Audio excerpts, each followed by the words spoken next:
Les gars, j'espère que vous allez bien. Hier, je vous ai sorti un banger euh, qui parle pas mal de l'événement qui s'est passé à Bangkok et de tout ce qui en a suivi pour moi. Et c'est vrai que dans, on va dire, dans l'euphorie, enfin, je sais pas si on peut appeler ça l'euphorie, mais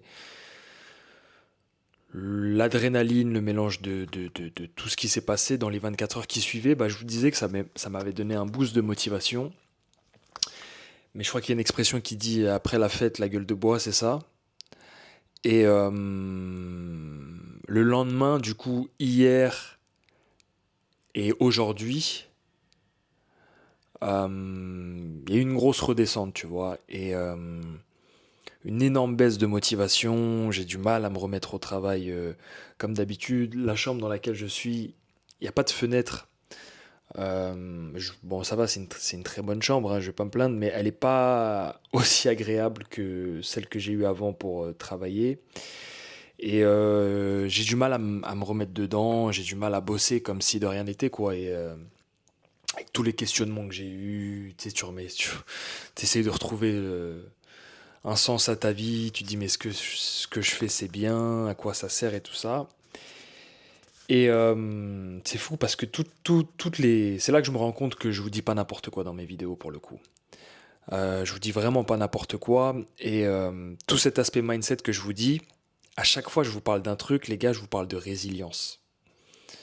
Surtout dans les dernières vidéos que je fais là, ces temps-ci, je vous ai dit, la personne qui gagnera la course sera la personne qui sera la plus résiliente et qui saura continuer à avancer, qui serait capable de continuer à avancer malgré les obstacles, malgré les freins. Et je suis en plein dedans. Je suis en plein dedans. Avant d'aller dans le condo dans lequel j'étais, je traversais une période où j'étais moins productif aussi, j'avais un peu plus de mal. Mais comme je vous dis à chaque fois, je sais que quand je suis mal à un moment, je laisse passer la vague et je sais qu'après, je vais repartir par la suite. C'est ce qui s'est passé. Je suis allé dans mon condo, discipline, c'était vraiment incroyable, tu vois. Et boum, tu vois. D'un coup, tu penses que tout est parfait, t'es dans les temps, dans ce que tu fais, t'as ta routine, t'es hyper productif, t'as jamais bossé autant, tout est nickel, tu dis ok, si je continue comme ça, tout va bien se passer, je vais pouvoir faire tout ce que j'ai envie de faire, jusqu'à ce que, jusqu'à ce que un événement, un imprévu, et c'est boum, ça te met un frein direct, ça te casse dans ton truc. Et là, je sens vraiment la gueule de bois. Je suis un peu fatigué. Je suis un peu. J'accuse le coup, tu vois. J'accuse le coup sur ce qui s'est passé, sans me dire, ouais, je suis trop mal, les gars, ou quoi que ce soit. Enfin, tu vois, je me plains pas, hein, mais tu peux pas faire semblant, tu vois. Tu peux pas faire semblant sur ce que tu ressens. Et je m'en voulais un peu. Je me disais, vas-y, remets-toi au taf, bosse, fais ce que t'as à faire et tout ça, machin. Mais j'avais du mal, tu vois. En fait, j'étais tellement pris par mes pensées et les pensées que j'ai eues qui ont suivi le tremblement de terre qui m'ont fait du mal, je vous mens pas. Il y a plein de choses auxquelles j'ai pensé qui m'ont vraiment mis des gifles. Et je suis tellement préoccupé émotionnellement, et ça faisait longtemps que ça m'avait pas fait ça, que bah, t'as du mal à travailler. Bien que le fait de travailler, de faire du montage et tout, bah, ça m'aide à penser à autre chose. Et du coup, faire cette vidéo aussi, ça m'aide à penser à autre chose. Mais j'ai beaucoup parlé là, mais je vous dis tout ça parce que bah Dieu, une fois de plus, teste ma résilience, il teste ma patience, il teste ma volonté de gagner.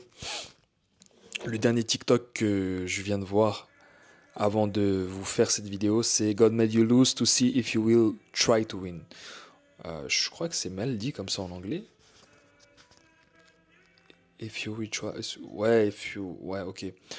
Bah, Dieu va te faire perdre pour voir si tu vas essayer de gagner en gros. Je pense qu'il aurait pu mieux formuler ça, mais avec une belle vidéo de Mike Tyson en train de s'entraîner, tout ça. Et j'ai vu ça, ça m'a fait sortir de mon lit et ça m'a fait enregistrer cette vidéo.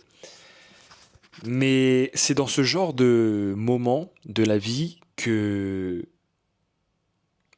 la sélection naturelle se fait dans la course au succès ou la course à la réussite. C'est cliché de dire ça, mais la course à avoir ce que tu veux.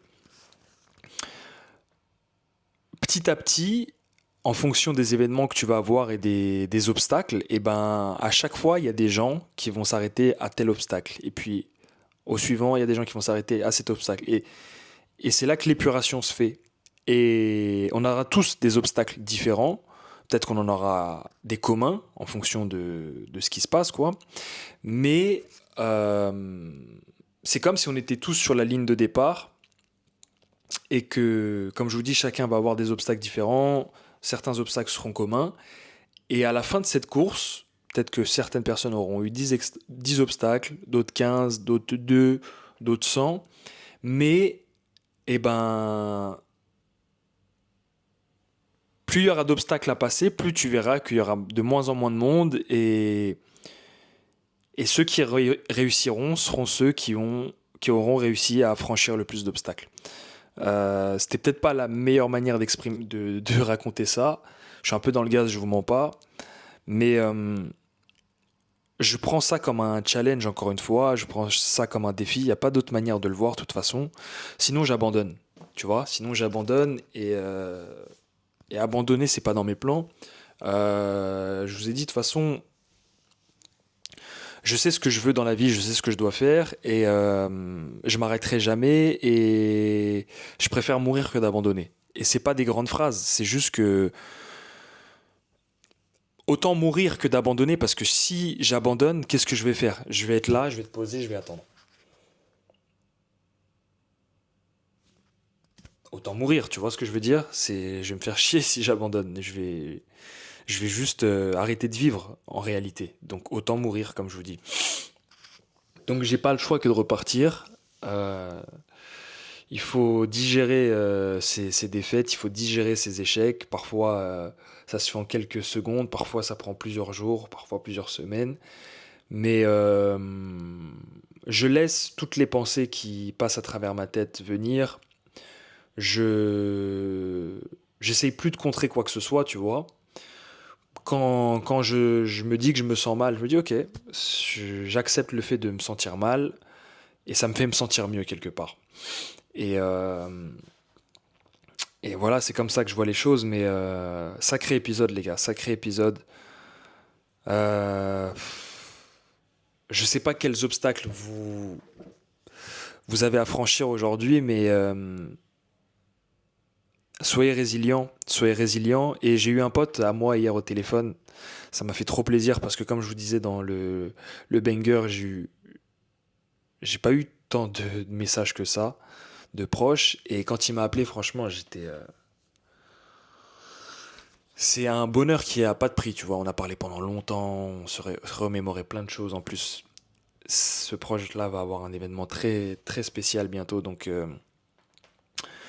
ça m'a fait vraiment beaucoup de bien de parler avec lui. Et pourquoi je vous dis ça? Je perds mes mots, les gars, désolé. Ah oui, je sais pourquoi je vous disais ça.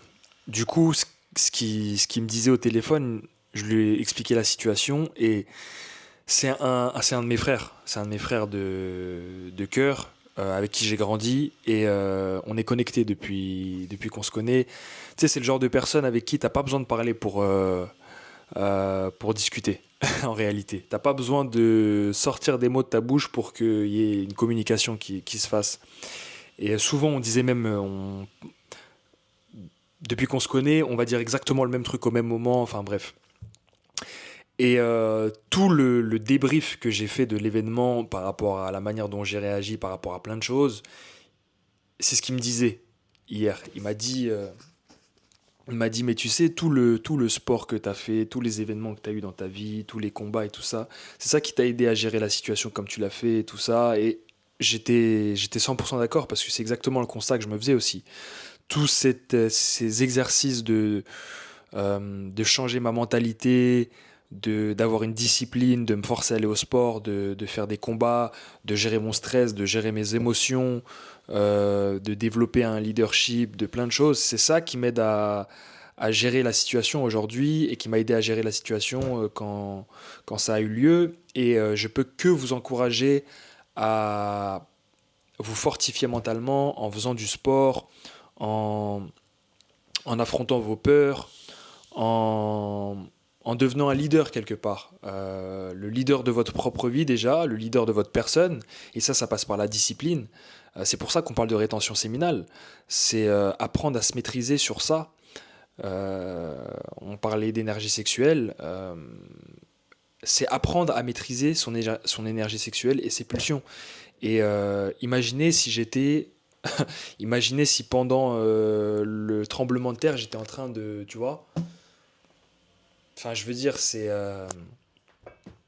Donc non, non, maîtrisez votre énergie sexuelle, disciplinez-vous sur tous les aspects, donc sur ça, sur la rétention séminale, sur le travail, sur le sport, sur votre nutrition, sur tous les aspects de votre vie. Et c'est comme ça que vous devenez plus fort mentalement. On parle du fait de devenir plus fort mentalement, mais c'est hyper abstrait pour certaines personnes. Être fort mentalement, c'est se dire je dois faire cette chose, je dois faire cette chose, je dois faire cette chose, je ne dois pas faire cette chose, je ne dois pas faire cette chose, je ne dois pas faire cette chose, et respecter ça par la suite. C'est ça qui vous crée une force mentale et une discipline. C'est quand je me dis que je vais faire quelque chose, je le fais. C'est comme ça qu'on gagne confiance en soi. Avant, pour moi, c'était hyper abstrait la confiance en soi, et je me disais mais comment je fais pour gagner confiance en moi? Bah, je dois faire quelque chose, je le fais. Je sais que je dois faire cette chose, je le fais. Je sais que je dois pas la faire, je la fais pas. Et quand tu es le maître de ta personne, le maître de ton corps, le maître de tes actions, et bah, tu as confiance en toi parce que tu sais que tu peux te faire confiance. Tu es une personne digne de confiance. Donc tout ça, ça m'a beaucoup aidé là dans ce que je vis et je traverse. Bien sûr, il y a des hauts et des bas. Bien sûr, parfois on se sent mal. Je suis un humain. J'ai des émotions, mais je sais les contrôler et je sais faire avec. Je sais quand je dois laisser la tristesse venir. Parfois, faut laisser les choses venir pour après repartir sur le bon pied. Et je me connais, je sais comment je fonctionne, je sais que je suis une personne résiliente et je sais que je vais pouvoir rebondir sur ça. Donc les gars, faites de même et dans chaque mal se cache un bien. C'est le message que je veux vous transmettre à travers ça aujourd'hui. Devenez des personnes qui se contrôlent, qui sont disciplinées et qui ont fait des choses dans leur vie qui leur servent dans leur vie de tous les jours. Tu vois ce que je veux dire? Monter sur le ring, c'est pas seulement aller se foutre sur la gueule avec quelqu'un, ça va bien plus loin que ça. Je vous conseille depuis le début de ma chaîne, je vous dis, faites des sports de combat. Les gens voient les sports de combat, oh non, c'est un truc stupide, c'est juste se donner des coups et tout. Ça va bien plus loin que ça. Bien plus loin que ça. Et je le répète encore, tous les hommes de notre génération doivent faire des sports de combat pour devenir des personnes saines, équilibrées et des hommes forts mentalement. Je ne peux pas faire plus explicite, c'est aller faire des sports de combat. Ça va juste changer votre vie et votre personne et ça va vous aider dans tous les aspects que vous voulez améliorer dans votre vie. Donc, on n'arrête pas la course, on n'arrête pas le marathon. Bien sûr, ça va me faire prendre un peu de retard sur les projets que j'avais, notamment sur le school. Mais, je vais continuer de bosser. Je ne sais pas quand est-ce que je vais rentrer en France. Mais voilà, on va mettre ça en place. On n'arrête pas de bosser, on n'arrête pas le marathon. Toujours résilient, on a toujours la force. Et je vous envoie la force que j'ai. Merci de me suivre, merci pour les messages de soutien encore une fois. Et je vous dis à la prochaine les gars. Prenez soin de vous, prenez soin de vos proches, que Dieu vous bénisse. Force.